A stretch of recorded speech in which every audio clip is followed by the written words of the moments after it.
Hello, I am Fred Feliciano with Critical Conversations HR. In today's video, we will be going over the last 5 indicators that you are working in an abusive environment. You do not want to miss this because some of these key indicators might be something that you're experiencing right now.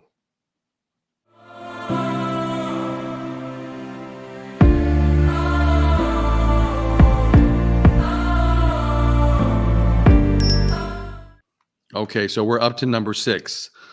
The 6th key indicator that you're working in an abusive environment, and that is there's a lack of accountability. You work in a place where no one takes ownership of their work. Managers don't hold other employees accountable. If you've ever been in that environment, it's frustrating, it's hard to work in, it's hard to motivate yourself when there's a lack of accountability all across the board. Number 7, the 7th key indicator that you're working in a potentially abusive environment, conflicts are avoided. Managers avoid holding people accountable. The organization as a whole avoids conflicts. You might hear statements like, let's just get this done, or there's no fact finding when there's some sort of employee relations issue. Um, People begin to minimize, they start to deny that there's a problem, and that's a way of avoiding conflicts in the workplace. And if you work in a place like this, write in the comments how this has affected you. Number 8, the 8th key indicator that you might be working in an abusive environment, and these things start to escalate. They're getting more and more severe.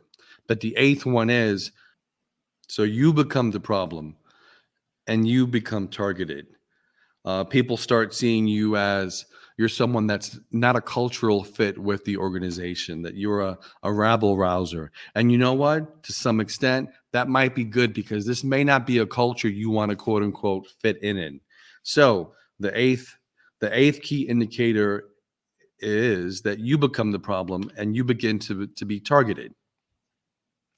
The 9th key indicator that you might be working in an abusive environment is there's an outright lack of respect. You work in a place where there's name calling, there's yelling, it's out in the open, it's not being addressed. And if there is an attempt to address this poor behavior of yelling, name calling, it gets minimized.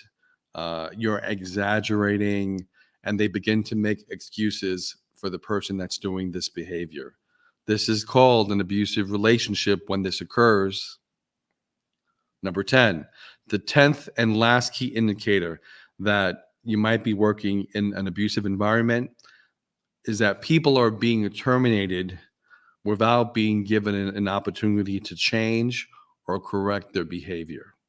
So the organization takes the approach of everyone is expendable. We don't care. We're not going to put in the work to develop our people.